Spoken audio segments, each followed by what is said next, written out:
Samyukta, are you there? Yes, sir. Sir, go for it. Samyukta, I think you are on two devices, so make sure that you are on one. I am. Yeah, now it's perfect. Now your voice is perfect. Okay. Yes.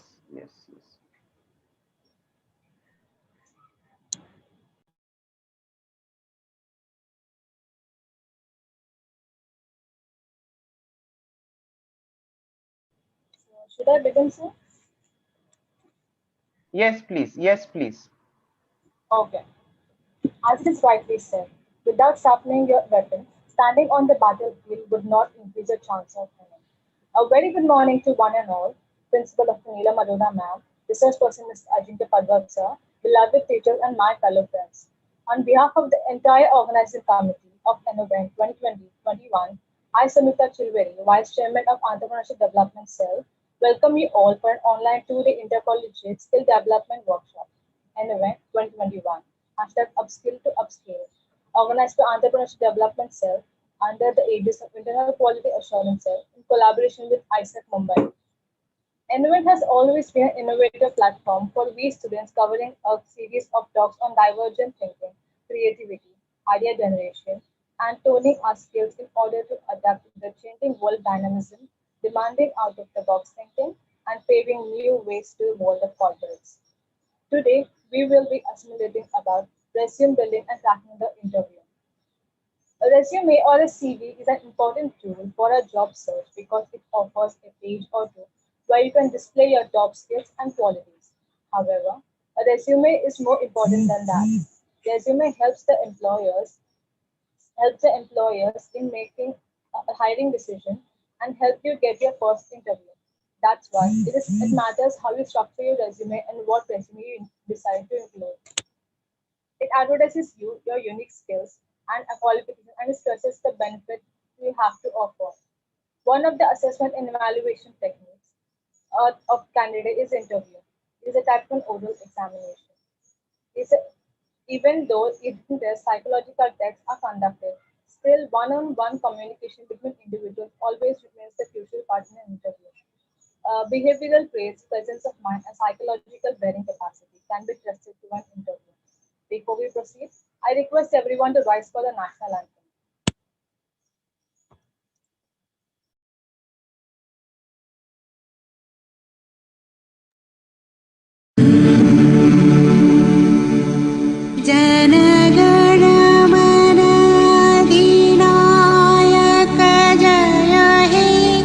Bharat भाग्य विधाता पंजाब सिंह गुजरात मराठा द्राविड़ उत्कल बंगा विंध्य हिमाचल यमुना गंगा उच्छल जलधि तरंग तव शुभ नाम जाने तब शुभ आशीष मांगे गाहे तव जय गाथा जन गण मंगलदायक जय हे भारत भाग्य विधाता जय हे जय हे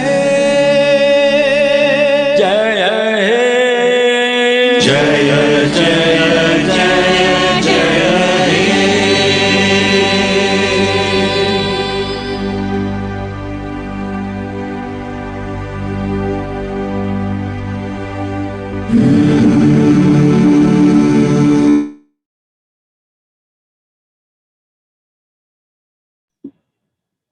Thank you so much. Now I request Dr. Neela Madonna ma'am to address our virtual background.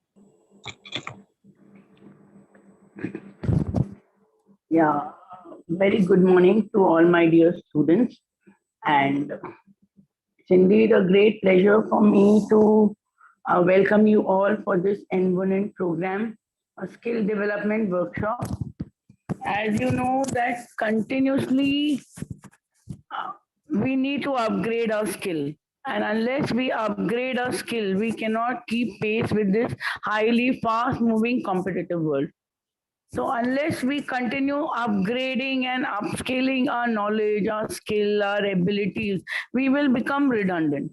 As you can very well see in this online training sessions and online lecture sessions.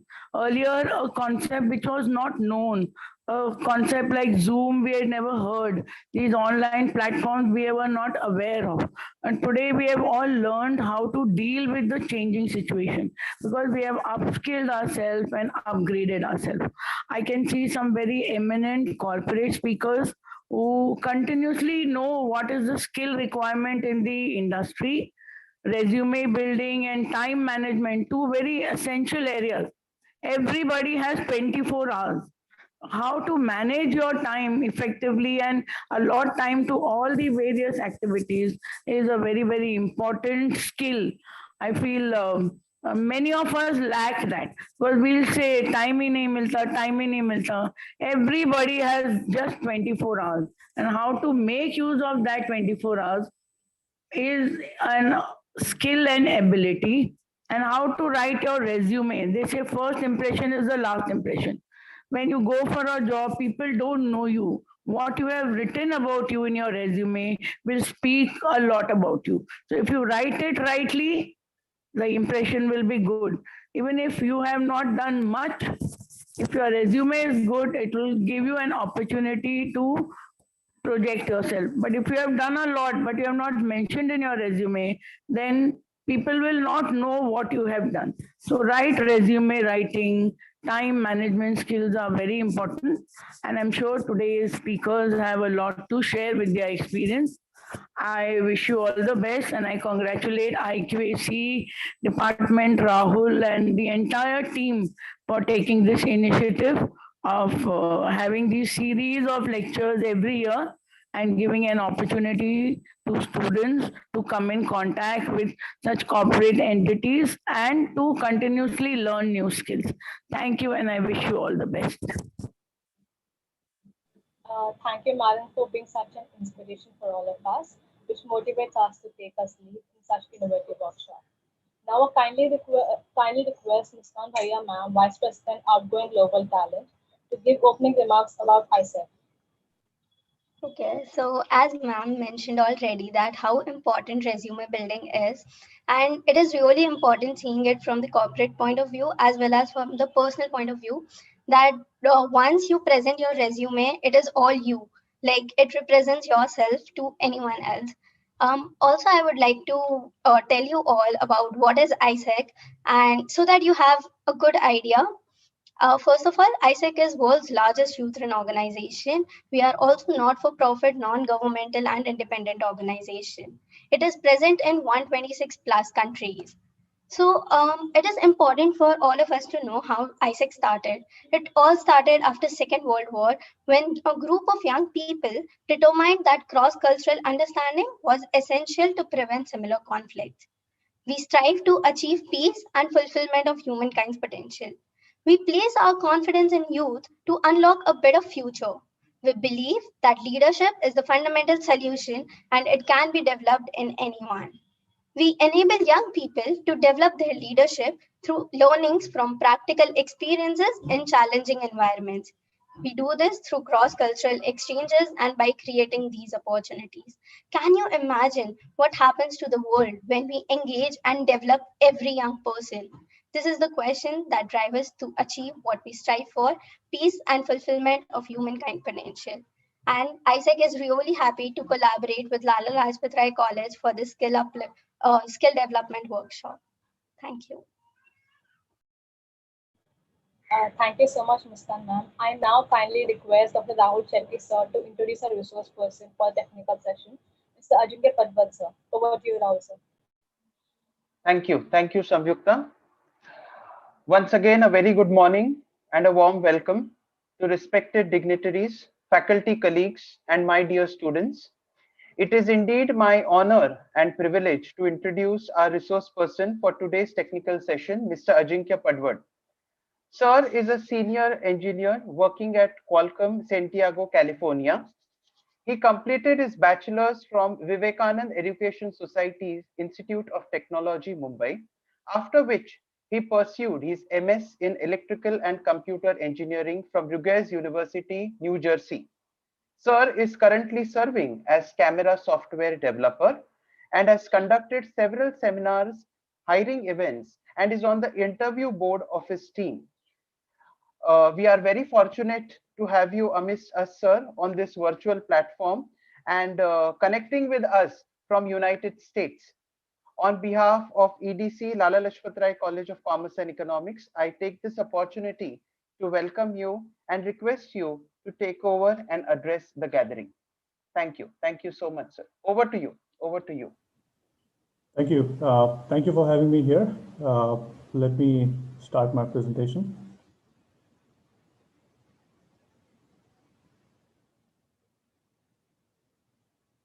All right, so if you could confirm if you can see my screen.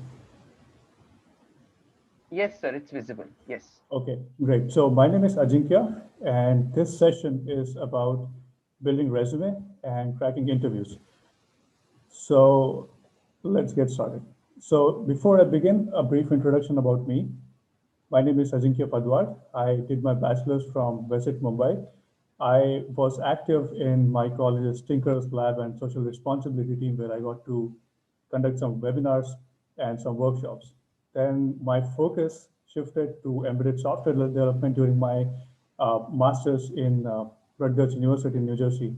And right now I'm serving as software developer in camera team for QualComm in San Diego. So you can find more about me on my profile. If you have any questions, feel free to reach out on LinkedIn and GitHub and Instagram. So to give you a brief overview of the session, I have divided this session in two halves. So we're going to talk about resume. I will briefly discuss some overview of the resume itself. Then we'll take a deep dive into building resume and what to do, what not to do while developing your profile on the resume. The second half of this session is about interviews and how to crack interviews. I know these are one of the most hotly debated, most discussed topics. So we will be discussing some questions afterwards. I'll also discuss some interviewing and job hunting tips and tricks. And lastly, what not to do during an interview. So let's get started building your resume. So here's how a sample resume looks like. A resume, to give you a short description, it's like a single page brief summary of your background, your skills, and your accomplishments. A CV, on the other hand, includes a lot of details in depth about your projects, about your research, about your education, everything that you want to mention in chronological order. So resume and CV might be different in different contexts, depending on the position you're applying.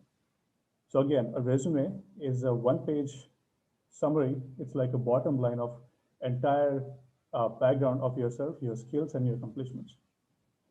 So just to check if you're still following up, anyone who knows the full form of CV, please type in the chat box.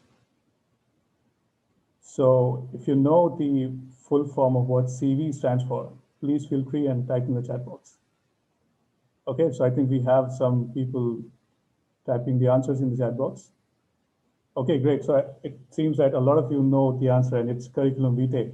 So moving on, the curriculum vitae is arranged in chronological order, and the resume need not be in a chronological order, meaning that you can move around some sections in the resume as compared to the CV. So here are some popular sections that you mentioned in your resume, like contact details, your education, your work experience, your skill set, and accomplishments. So this is the obvious stuff that you already know about resume, but did you know that 75% of resumes are filtered by automated bots?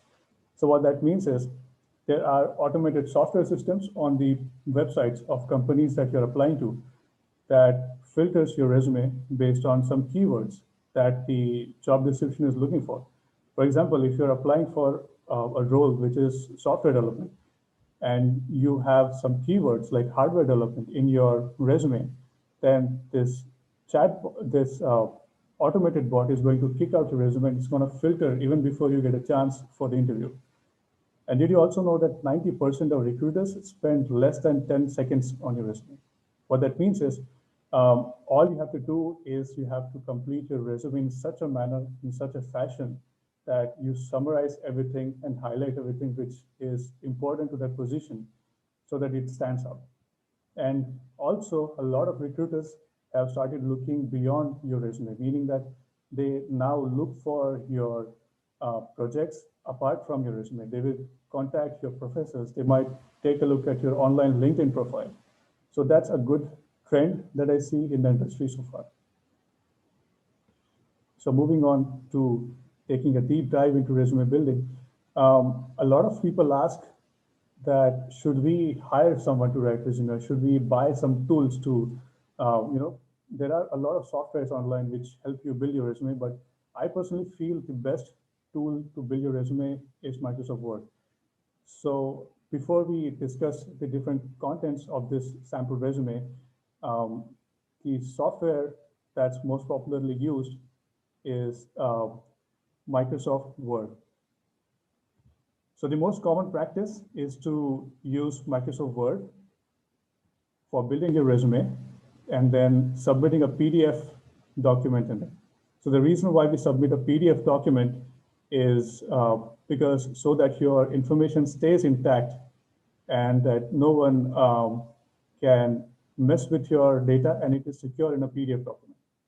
So now let's take a deeper look at the different sections in the resume. So first and foremost, these are the different sections, but it is not the order that you would want to. I mean, it depends on you, what order you want to put these sections in. So this is the recommended section, which I have seen and scanned through a lot of resumes. This is the order that I support. First and foremost is the contact details.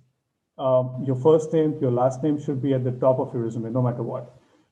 Next is your official email address. So please keep in mind that it's not really professional if you use some unprofessional email address with funny words. So make sure that you have an official email address. Next, your personal mobile or contact number. You mention your home address. And in the next section, you mention your educational background, meaning your degree, the complete title of your degree, like Bachelor of Commerce, the name of the college or university affiliation, the year of graduation along with the month, and any coursework which is relevant to that position. So if you're applying for a sales position, then you should definitely highlight coursework which is relevant to the sales position. Next section is a skill set where you mention any software tools or any other tools that you're good at, which you would want to cover, and your proficiency levels, meaning if you're beginner, then you mention beginner. If you're intermediate or an expert at some tools like MS Excel or Tally, then you mention your skill set in that section. Next, and a lot more important section is your work experience. So if you have any experience with respect to internships or any projects which you did during summer or with some company, you should definitely mention that here. So the title of the position, let's say, I don't know, business analyst or engineer goes at the top, followed by your company name and the timeline, meaning month, year to month, year of the duration you spent on that project at that company. And then you mentioned some projects that you undertook using bullet points. And lastly, you would want to mention some certifications or any other accomplishments in a one-liner description, meaning that here is the section where you talk about all your certifications, all your research publications, any leadership experience, any event organization you have. So that goes in the accomplishments section. So moving on, a few tips while writing a resume.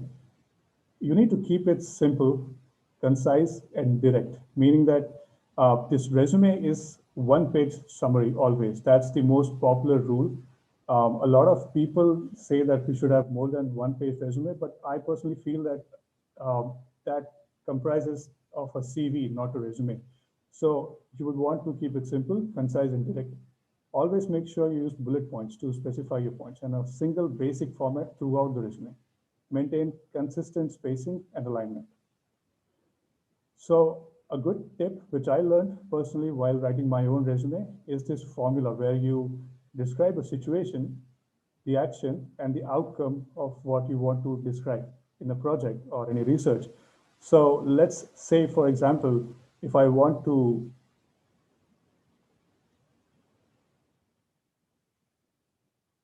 all right, so let's say if I want to describe this sentence in my resume, the company was facing data process productivity issue, so I developed a new system. Now, how would I write this on my resume? It would look something like this, where I start with some action word, like develop a new solution for data processing and improve productivity. So it's a good habit to start with some positive action verbs like achieved, designed, improved, established.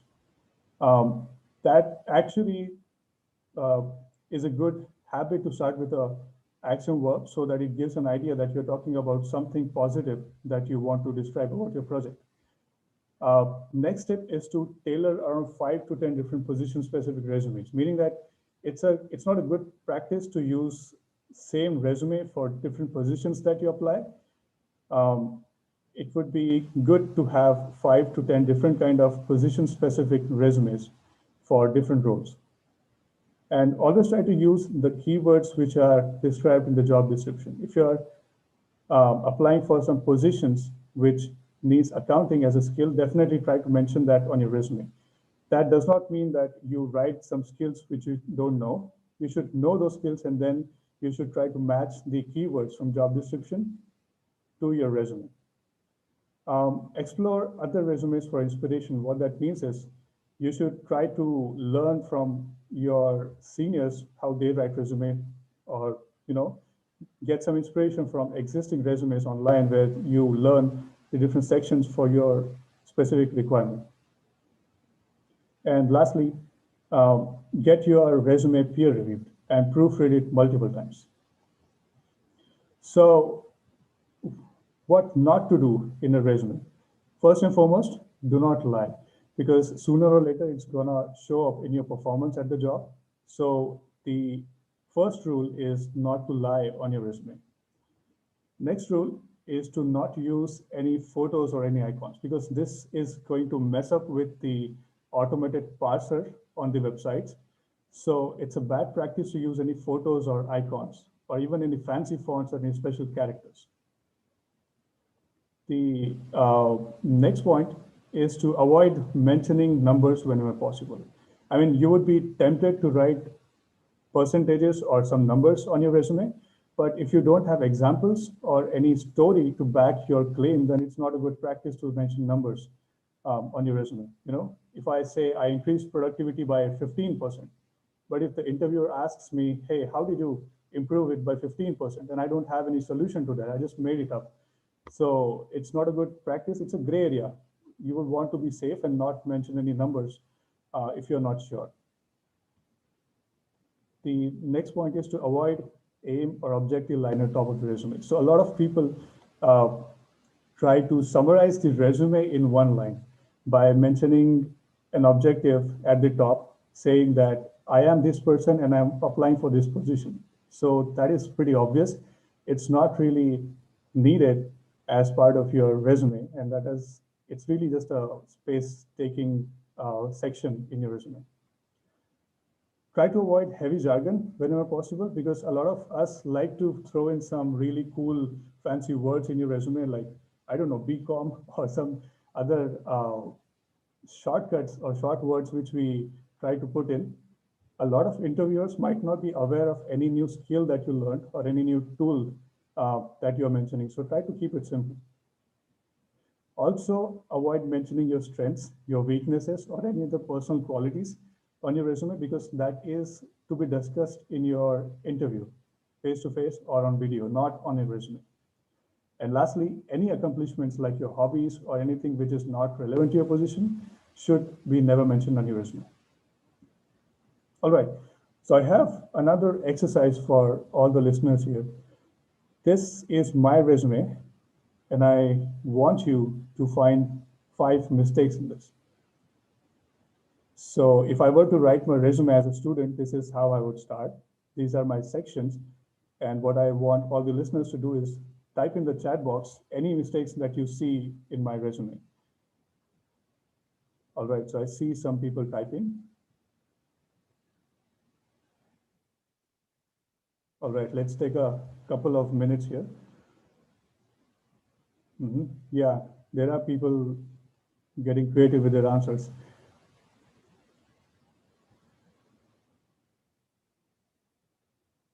Right, so some people have mentioned cell number, some people have mentioned strengths section. Great, so I think a lot of people have been following with the session and they have typed in the correct answer in the chat box. Oh, great, so they have got some spelling mistakes as well. That's really good. All right, so moving on.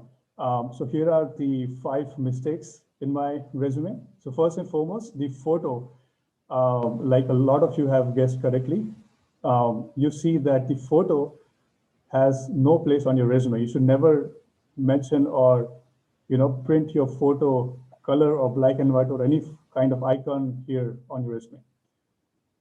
Next mistake is mentioning some kind of unofficial or funny looking email.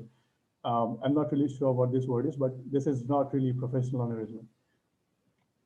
The next mistake is the objective section. Like I mentioned before, there is no place for a one-liner summary of the resume to be mentioned on your resume, because this is the obvious stuff. I mean, this is what you can lie about. So it's easy to miss and no one is interested in this section. The next mistake is the inconsistent fonts. I have tried to use 3 different fonts just to make it look cool, but this is not really professional. So this is something you should really avoid on your resume. And lastly, the quality section. A lot of you have typed in the right answers, and I see a lot more have chimed in about the economics spelling mistake. And this is just a Word document which was not really proofreaded. So this is another mistake. Proofreading is important aspect of the resume. So thank you so much for all your participation. Let's move on to the second half of this session. And the second half is cracking interviews. So I know interviews is one of the most dreaded topics in college life, because everything that you learn boils down to one single page of paper, which is resume, and everything you learn boils down to the career, to the job. And the career, your job, begins with interviews, and interviews are a necessary evil. I mean, I have been on both sides of the table. I have been an interviewer recently, and this is my perspective on what companies look for. So one important aspect that a lot of you might be wondering, what the companies look for while hiring. So here are a few things which the companies look for. First and foremost, your problem solving and your resourcefulness, meaning that you might know a lot of theory, you might know a lot of different skills, but are you good at using those skills and being resourceful while solving some problem for the company? That's the foremost thing that the companies look for, be it some software company, be it some engineering company, be it some sales company. This is the first thing people look for, your problem solving skills and your resourcefulness. Next, your core knowledge on relevant topics, meaning the skills needed by the company for this position. Do you know them? Are you good at those skills? That's the core knowledge on relevant topics for the position. Your eagerness, your enthusiasm, and your open-mindedness. So if you're a flexible candidate, if you're open to learning new technologies, if you're eager, if your body language is good, it's going to show up on your interview. That's something that companies definitely look for during interviews. Next, if you have some teamwork and some prior experience, that is a big plus. That is a lot of time a prerequisites while hiring during an interview. Your communication skills and your interpersonal skills. I cannot emphasize this enough, but your soft skills have a major role to play during an interview. And that's what companies would think of as your first impression during an interview. And lastly, the ability to have a quick learning attitude, and given the fact that you might not know all the skills while joining a new team, how quickly you learn and your ramp up time, that matters a lot. And that's the end of the slide. So that's one of the few things that companies look for. Now, here are a few tips and tricks for job hunting and interviewing. So a lot of you might be confused what to do and where to start and how to really start looking for some positions, or how to really, after building resume, where to go next. So the first and foremost thing that you should do is narrow down your job areas, meaning that if there are some companies which are matching your own skills, then what you should do is you should narrow down the job areas, let's say sales, accounting, or any other area that you are interested in. Then narrow down the companies, make a list of those, and see if your skills match those. Next, you should build multiple resumes. There should not be a single resume profile for you, and you should create an online LinkedIn portfolio and start networking online, because that's one of the best places where you can network with people, get to know them, learn from them, see where the industry is going, and try your luck. Practice problem solving regularly and prepare analogies for concepts. So a lot of times what happens is you have a lot of story to tell from your resume, a lot of skills to discuss, but the interviewer on the other side of the table is not really sure what you're talking about. So that's where you need some analogies. And your skills for problem solving should be practiced daily or weekly to sharpen your skill set. So everything on your resume is a fair game, meaning you should be thorough with your resume. Anything that you mention on your resume is a fair game for the interviewer to ask you questions on. Even if there is a small contribution of you in a group project and you mention that group project on your resume, people are going to ask you about that. So it's really important that you are meticulous and thorough with your resume. Soft skills is a skill that you should practice, and fluent communication is definitely going to stand out. So a good way to start would be to start practicing with your friends. If language is a barrier, it's like a skill that you can learn on your own. And presentation skills definitely plays a bigger role. Lastly, you should always maintain a good body posture, eye contact, and cheerful demeanor during an interview. This is one of the most obvious thing that a lot of people talk about, but not many candidates do it. A lot of you have nervousness or stage fright, or some situation where you are stuck with some problem. So that all can be compensated with your cheerful demeanor and making sure that you have good body posture and a positive attitude during the interview. So then lastly, what not to do during an interview. Again, do not lie. A lot of interviewers are going to see through when you are lying, because you might want to lie more to cover your previous lies. So do not lie. If the interviewer is speaking, or if you have a panel discussion, do not interrupt. Be patient. Wait for your turn to come and then speak, because that will show that you are not only good at being patient, but also that you are a team player and you allow or involve teammates in your group. Avoid showing any kind of casual body language. Avoid folding hands. Avoid being defensive.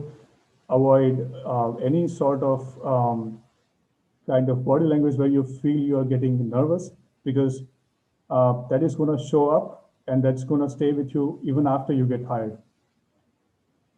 Avoid mentioning any kind of personal qualities unless asked for. A lot of people start mentioning or start talking about their hobbies or their strengths, their weaknesses, even when they are not asked. That's not a good practice. So avoid mentioning. Do not speak negatively about your previous employer. I have seen that a few candidates talk about their previous employer with some bad experience. I mean, your bad experience is one of the reasons why you might be looking for a new job. And that might not really feel good when you're talking about your previous employer.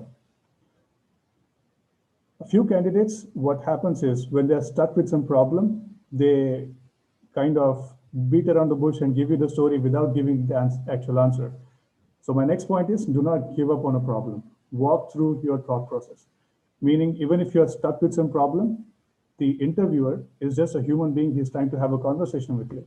He or she is interested to know how you think and how you approach the problem rather than you finding the correct solution. Avoid talking compensation too early.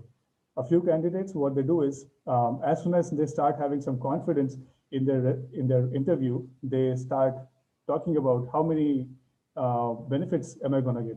What's the compensation like? Do I get travel allowance and all those discussions? But that's not really the right time during an interview. If you have an HR interview, that would be the right place to begin. And after your interview is done, that would be the right time to talk about compensation. And lastly, do not forget to ask questions, because keep in mind that while the company is interviewing you, you are also interviewing the company and the position. So do not forget to ask questions, get to know the position, get to know the work style, get to know the culture of the company through this section at the end of your interview where you are allowed to ask questions. So make the most of it.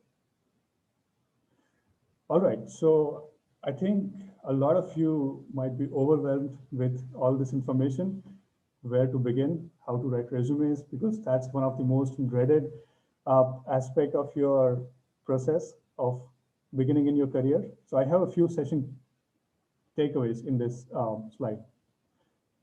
First and foremost, your resume is your first impression, meaning that you should spend a lot of time building your resume, develop it meticulously and tailor it or suit it for a job profile. Do not use just one resume for multiple positions. Invest time during your bachelor's in skills and activities and experiences that help your resume. Anything that you do, anything like a small project, anything in a big project, any NGO work, anything that adds up to your resume, spend time of that. Interviewing is a skill in itself. Practicing is the key. So practice a lot of interviewing, keep applying, keep getting rejected, because getting rejected is part of life, and that's how you learn, and that's how you practice. So interviewing is a skill, and that's something you can hone using practice. And lastly, soft skills almost always have an edge over technical knowledge. This is my personal opinion. A lot of you might not agree, but in my opinion, if you don't know the entire session, if you don't know all the answers in that interview, if you have really good soft skills, meaning that you have good body posture, good impression, if you're eager to learn more, that's going to tell me a lot more about you being an enthusiastic candidate and eager to learn than just someone who knows the theory. And thank you so much. That's all my session. Over to you.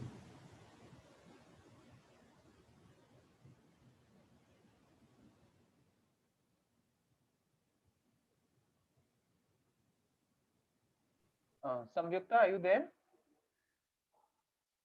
Hello, Samyukta?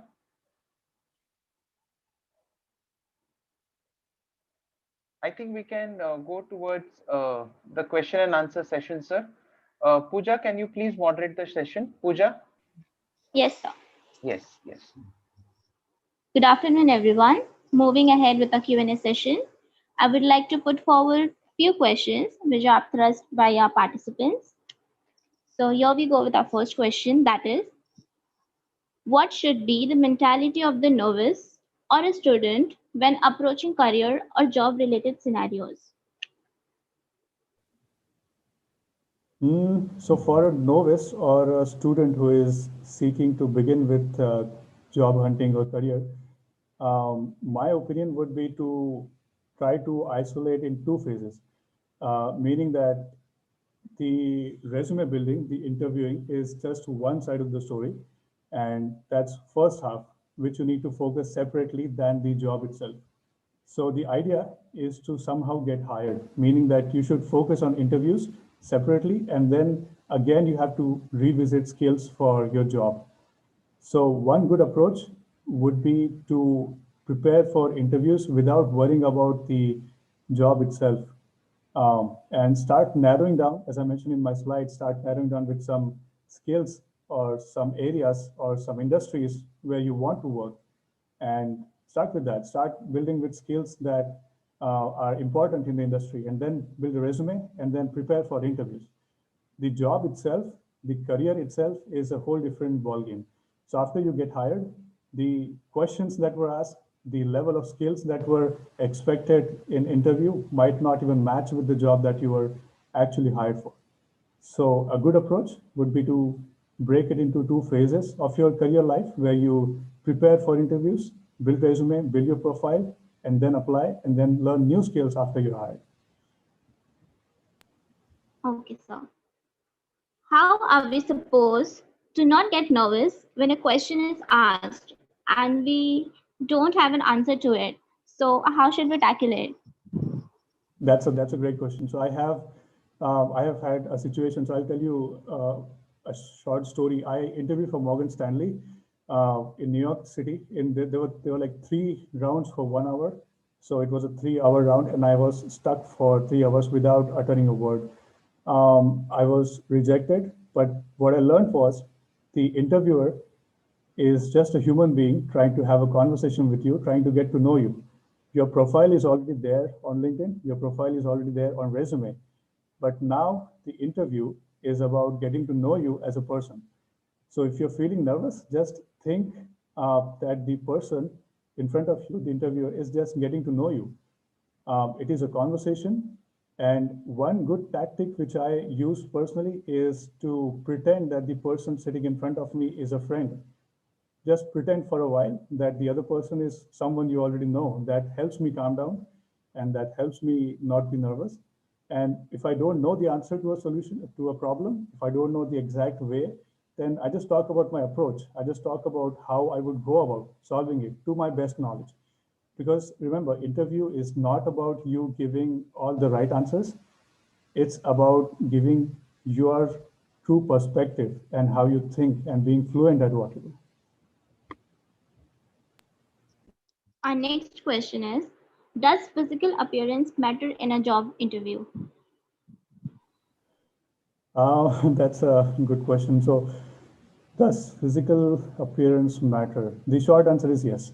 We all have a subconscious bias towards interviewing candidates who are, in suit, um, uh, in a good getup. If you are presenting yourself in a good way, that is really definitely a plus point. But having said that, physical appearance is not everything. Physical appearance can be thought of as the first impression that you put forth while interviewing. If you have good body language, if you had cheerful demeanor, if you are happy about expressing your ideas, if you are enthusiastic, if you are solid on your technical skills, that's going to weigh more than your physical appearance on the day of interview. But that's the first step. That's the first impression. So yes, physical appearance, the way you present yourself matters. Pooja, sorry to interrupt. There is one question from a faculty colleague on the chat box. Madam says that in an interview, when the interviewer asks the interviewee to introduce himself, okay, what exactly are we expected to reply? So first of all, in my opinion, it should be brief.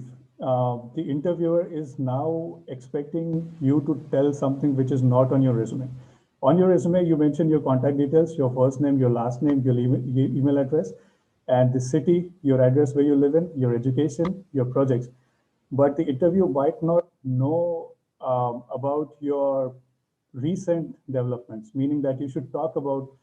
So here's how I would introduce. I would just start with my name and I would tell where I am right now, what city I am in, what company I work for. The present and the most recent information should be mentioned first because that's where you should begin. Next, you should talk about your most recent or highlights of your resume. So the first opening introduction should be the best opportunity for you to sell everything that is the best on your resume.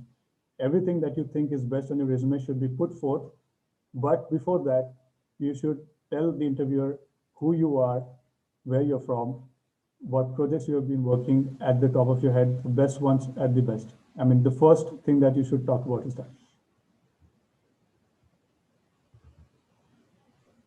Our next question is, when they ask us questions related to what our job expectations are, what reply would be the most appropriate?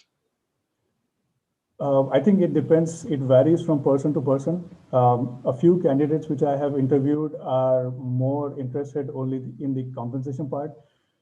So that's not really a right answer. I mean, not really a good answer in the interview. So never talk about compensation when people ask you what are your expectations from the job. Of course, I mean, that's the hidden expectation, but that's something that the HR cares about, not your technical interviewer. So in my opinion, the appropriate answer would be to, do I have facility to learn here? Do I have the opportunity to grow with these skills that I bring on the table? I know MS Excel, I know Tally, but what more can I learn in this company? And if I am a part of this company, how am I going to contribute and on the same time grow myself uh, from my skill set point of view? So that's one thing you should definitely mention while talking about your expectations. Another thing that you can ask or mention as per your expectation is the work-life balance. Ask them about the culture of the company.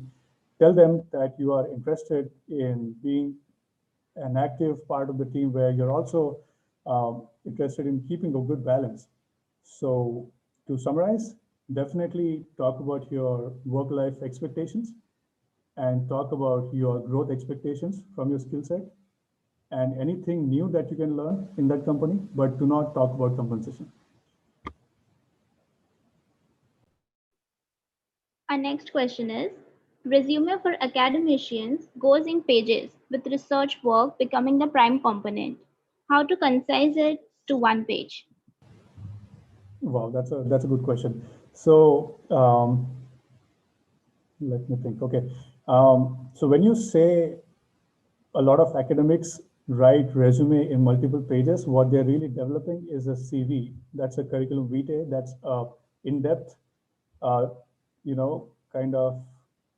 Let me put this in an analogy. So think of your CV as the menu card of a restaurant. In a restaurant, you might have brunch, you might have dinner, you might have appetizers, even that mango lassi that you're not really interested in, but that's all about the menu. And your resume is like the highlights of today. It's the today's special menu in one page, in short. And that's what the interviewers are mostly interested in. So there are a lot of research positions which ask for CV. A lot of companies specifically ask for a CV. A lot of my professors that I've worked with have almost 10 to 15 pages of CV. But that's how that position is. That's a research position. That's an academic position. If you want to make it concise and apply for a more industrial position and make it concise to a short one-page resume, then I would suggest the most recent experience should be always there on your resume. Think of it like the picking of most exciting features of your resume, of your CV to be put on resume. The highlights, the best parts, the most impactful resumes, and the most relevant projects, the most relevant publications that you had, which are relevant to that position, should be definitely put on your resume. Thank you, sir. This was much necessary. Thank you so much. Pooja, I think there are a few questions on the Yes, chat sir, there box are as chat well. box. Yeah. The question is from Christy Rosalind. If the interviewer asks us, why should we take you in our company? What should we reply to it? So I haven't heard a lot of people these days asking this question. This is not a popular question anymore, in my opinion.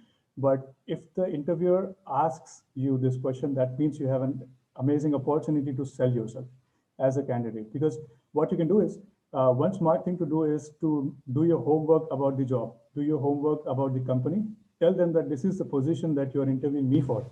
For example, you are interviewing me for this software engineer role. And hey, I have learned all these software skills which directly match with the kind of products that your company is producing. So I think I can be a great fit.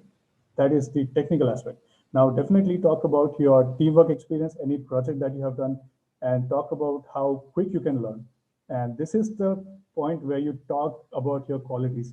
You talk about your strengths. You tell them, you give them some examples where you describe some situation where you got stuck in your life during bachelor's, and describe how you learned, what you learned, and that will give them a perspective of how you can fit into their company. But definitely do your homework about the position, and try to mention some keywords which the job requires and the keywords that are matching on your resume. That will definitely help you stand out. Thank you, sir. The next question is from Sanjot Pavaskar. Out of all candidates, why should we hire you? If such question arises, what to say, as we don't know what qualities and capabilities do other candidates imbibe in themselves? So on an average, I have seen that for one position, there would be at least 30 to 40 phone interviews. And out of those 30 to 40 phone interviews, there would be 10 candidates selected for on-site or virtual interview on video. And out of those 10, two might be selected by the technical panel. And out of those two, the HR would again filter based on the budget. And again, that position can be filled internally within the team. So how do you even know how many candidates are there in competition? There is no way for you to know as a candidate how many more candidates are to be interviewed. So in my opinion, you should never worry about how many other candidates are there. And if the interviewer explicitly asks you to compare yourself with other candidates, that's a really stupid question, because you are not expected to know who other candidates are in this round of interviews. I personally think you should not worry about other candidates. If you realize that your skill set is a great match, this company is a good match for you, you should just be confident and go ahead with selling your profile to the company. And that will help you in the interview. Do not worry about other candidates. Thank you, sir. The next question is from Fatima Lokinwala. I think How? Pooja, she has a lot of questions. Fatima, could you please unmute yourself and ask? That would Yeah, be it would great. be better. Fatima, are you there? Let that be more interactive. Fatima. Excuse me, Yes. sir. Yeah, sir. Yes, please. Good Yeah. afternoon, sir. Hello. So I wanted to can you tell us about the time when you had a juggle several projects, sir, at the same time, and how did you organize your time, sir? And what was the result, sir? Yeah, so this one time during my master's, so as a student, what happens is you have your academic projects, right? And being a master's student in USA here, we also have to make some money out of internships or some part-time job while doing academics. So I was working on an internship during my semester, and I had to juggle my internship project with my academic project. There were a lot of times when I was facing this difficulty on managing time. So how I would go about is to prioritize the most important project first, meaning that if you are to deliver something sooner, you should definitely focus on that first. Another technique which I learned from software development is there is something called as round robin technique, meaning that if you have 5 tasks to complete, you should not complete them sequentially. If all the 5 have equal deadlines, then you should do like 10% of each, then take another round, 20% of each, and then you basically gain confidence at completing different tasks parallelly. So when it comes to time management, a lot of these things are habits. It's quite personal. In my opinion, how I would manage is doing the shortest job next.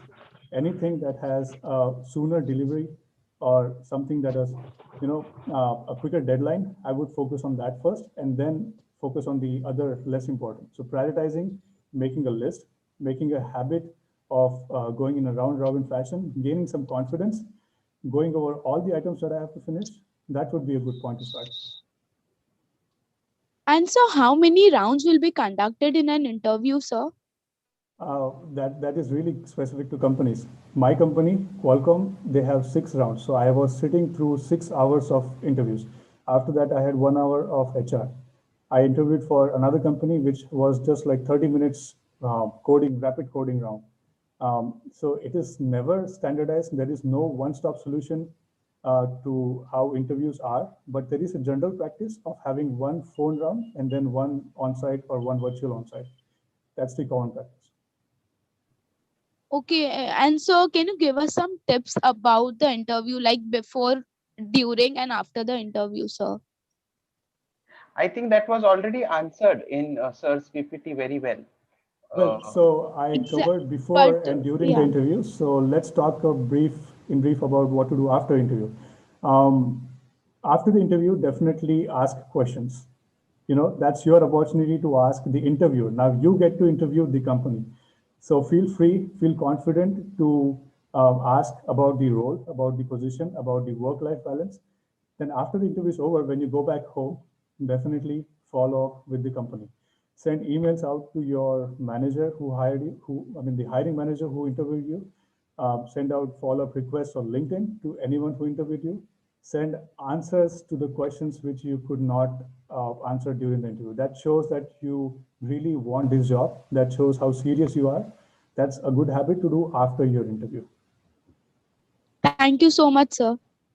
Thank you.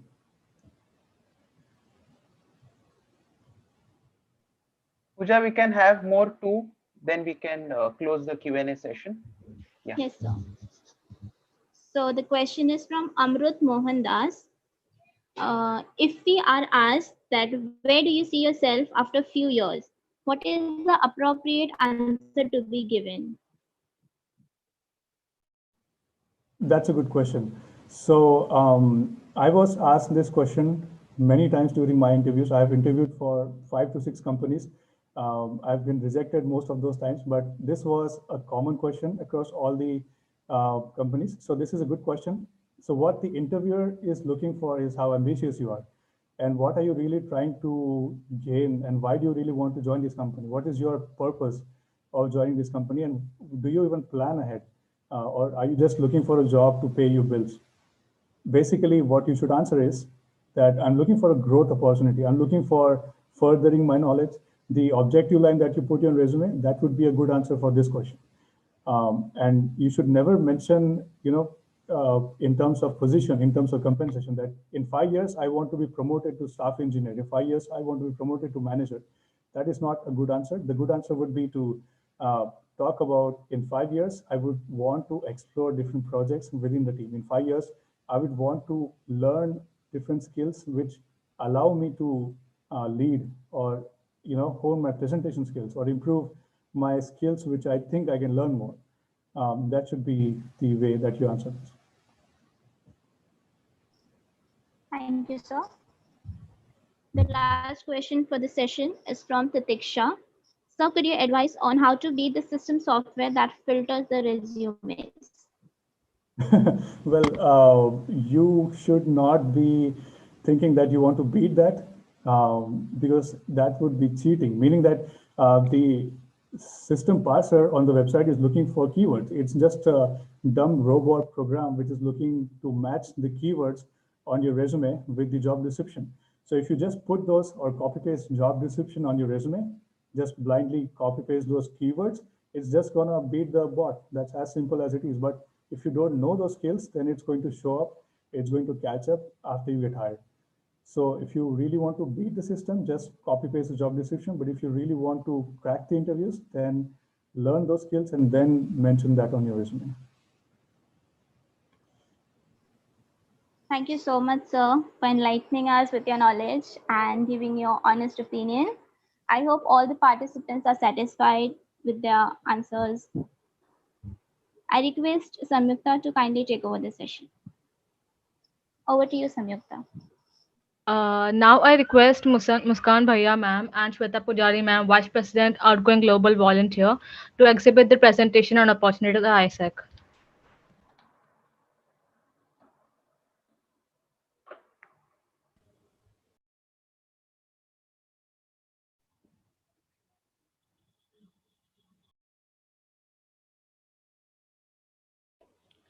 Hello everyone. I hope I'm clearly audible. Can I get like a thumbs up or a yes in the chat box? Thank you. Okay. So hi, my name is Shweta Pujari. I am the Vice President, the Head of Operations for Outgoing Global Volunteer Program. So today I'm gonna have like few introspective questions. Just try to answer it as freely as you can. Try to get out of your comfort zone because outside your comfort zone is your growth zone. So answer this question: are you the same person you were a year ago? Imagine yourself in the year of 2020 when the pandemic hit and how much you had to adapt to the situation, how much you had to adjust. So you can answer it in the chat box. And if you want to feel like really descriptive or anything, then you can also put it down. I'll wait for a few more seconds. Thank you so much for everyone. Thank you so much for answering. Thank you. Okay, awesome, awesome. Can we move to the next slide, please?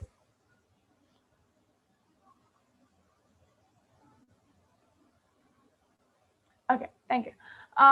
So the next question is, what is the change that you want to see in yourself a year from today? It can be anything related to your personal growth, your professional growth. If you want to have like some mental wellness that you want to achieve, if you want to have like if you're not satisfied with something in your life and you want to change it, then what is that one thing that you would like to change? Waiting for a few more seconds. Confidence and strength. That's good. Okay, personal growth, professional growth. Control my anger. Yes. Confidence. Awesome. Learn more skills. Make economic growth, more skill sets. Good, good. Confidence. Awesome. Awesome. Thank you so much for being so interactive, guys. Really appreciate it. Next slide, please. Okay. Okay, so from all your answers, I'm getting the sensing that you want to grow a lot from within. You want to apply for higher roles in companies. You want to grow a little and make sure that you are putting your best foot forward in each and every situation. So today we would be talking about few programs, to name a few: internship and volunteering, and we would be telling you why this would help in your personal growth. Muskan, over to you. Yes. So, as written in the chat box, you want to be confident, you want to develop yourself, you want to be free from health issues. Like, amazing, guys. Next, I will brief you more about the internship program. Internship program is also known as Global Talent. So, if you are wondering that you want to go for the internship abroad, this is the perfect program for you. So, the duration of the internship is usually 6 to 78 weeks, and it can vary up to your. It is up to you. Like if you want to go for short-term exchanges, you can go for short-term, and if you want to go for long-term, which is like 1 year or 9 months, you can go for that as well. In short-term exchanges, which are below 3 months, you will get either accommodation or stipend. And if it is more than 3 months, then the stipend is compulsorily provided, and the stipend will be enough to cover your basic needs as in accommodation, food, transportation. Well, the countries which we are selling right now is Turkey, Brazil, Egypt, Sri Lanka, and Tunisia. These countries are developing, and it's very amazing to intern in these countries because of the entrepreneurship culture over there. The way these countries work is pretty different than India works. So there is a lot of exploring which you can do in terms of your professional growth and in terms of your mindset. When you go and intern in some other country, you will work with people from all over the world. Okay, there won't be only people from India. There will be people from Sri Lanka, Pakistan, Bangladesh, USA, Russia. So it's that kind of an experience. So you will intern in either startups, SMEs, or MNCs. These are the firms which are provided by AIESEC. This program is more suitable for third and fourth year students because of the skill set they have and because of the aim they have for their personal and professional growth. So yeah, next. Okay. So I would be talking about the Global Volunteer Program that we have. This program will last for 6 to 8 weeks. 6 weeks would be the minimum that you would have to contribute. And if you like the job description a little too much, or if you want to enjoy more and contribute to their community more, then you can also extend it for 2 more weeks, and a total of 8 weeks would be provided for your experience. Apart from that, the Global Volunteer Program is aligned with the 17 Sustainable Development Goals set by the United Nations. So I'll brief you about what Sustainable Development Goals are. They are set by the United Nations to be achieved by like 2030-ish, and it involves no poverty, zero hunger, reduced inequalities, quality education, and such 17 SDGs. Apart from that, we are promoting 4 countries right now. That is Egypt, Sri Lanka, Nepal, and Turkey. These countries are safe to travel, and the lockdown has been lifted, and the precautions are being taken. And if you need like an example, I'll tell you that the situation in Egypt is so better. It's like nobody requires a mask right now. There is like no cases for COVID, and people are free over there.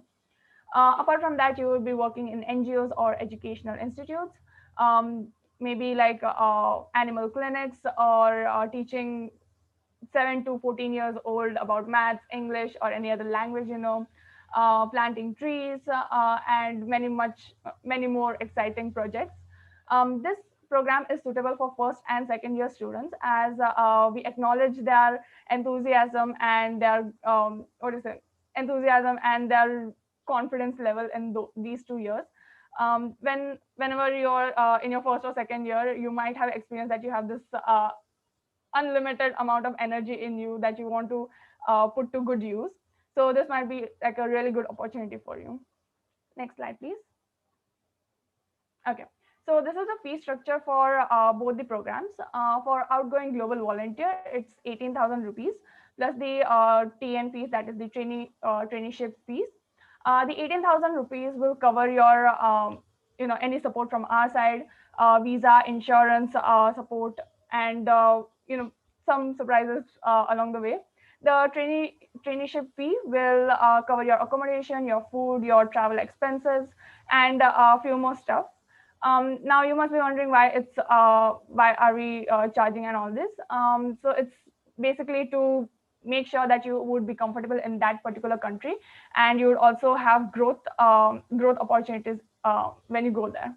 Muskan, yeah, you can take it over. Yeah. So for the Global Talent Program, you have to pay 21,500 to AIESEC, and this will again cover the insurance. Now the insurance will also cover the COVID claims, so it is a win-win situation for you. Then it will cover your visa assistance, which will be provided by us. So we will provide you with the offer letter, invite letter, which you require for the visa processes. And there will be a local volunteer in the country where you go. So they will be there to pick you up from the airport to assist you at the first day of your work. And 21,500 will cover all that.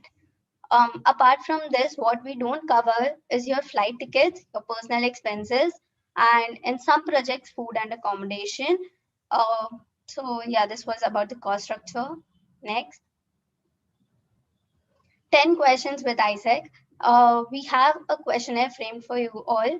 You can just go and fill that questions. It is for us to know you better so that we can provide you with the better opportunities accordingly. I think it will be in the chat box in a few minutes. So yeah, you can fill that. Next.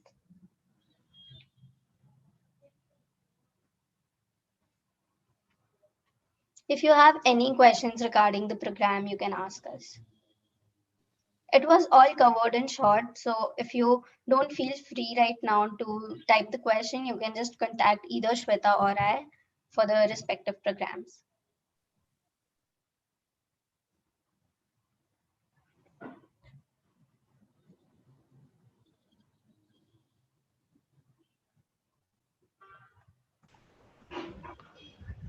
Thank you so much, Shweta ma'am and Muskan ma'am, for conveying us so many global opportunities, AIESEC. Now I request Dr. Vinay Pandit sir to propose a formal vote of thanks. Yeah, thank you. Thank you very much. On behalf of Lala Lajpatrai College, management, principal, staff, and student, I would like to thank our resource person, Mr. Ajinkya Padwad, senior engineer at QualComm,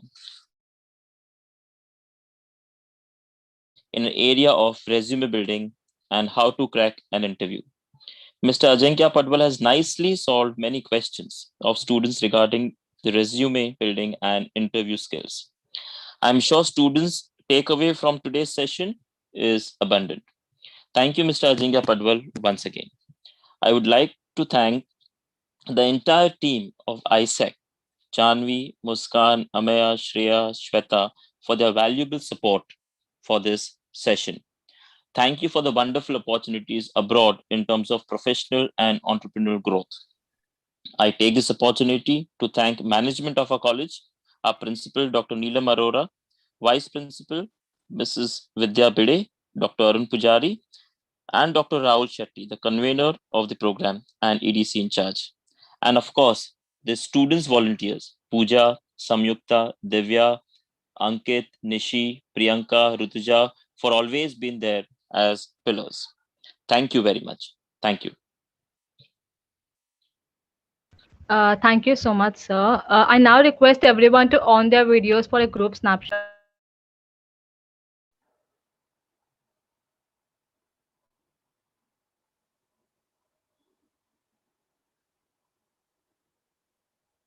Okay, I think is Principal Madam there? I don't think she's there, but I'll request ma'am to be there. Pooja, Jyoti, are you there? Jyoti? Yeah. Yes, sir. Jyoti, can we have a snap together? Jyoti has always been behind the screens, but I want Jyoti also to be there, who has been handling our technical so yes, well. sir. Just one Thank minute. you. Yes, sir. 1 minute.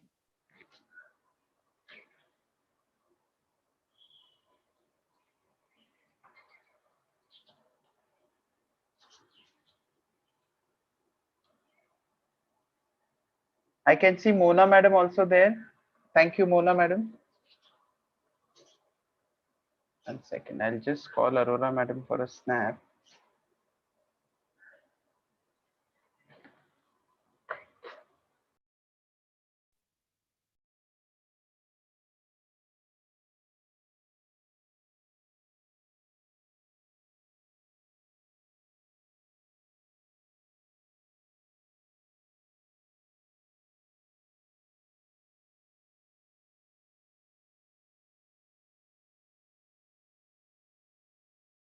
Yes, ma'am is joining us for a snap.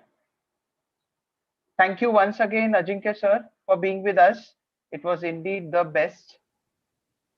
Thank you. Thank you so much for having me here. It's a good learning opportunity for me as well.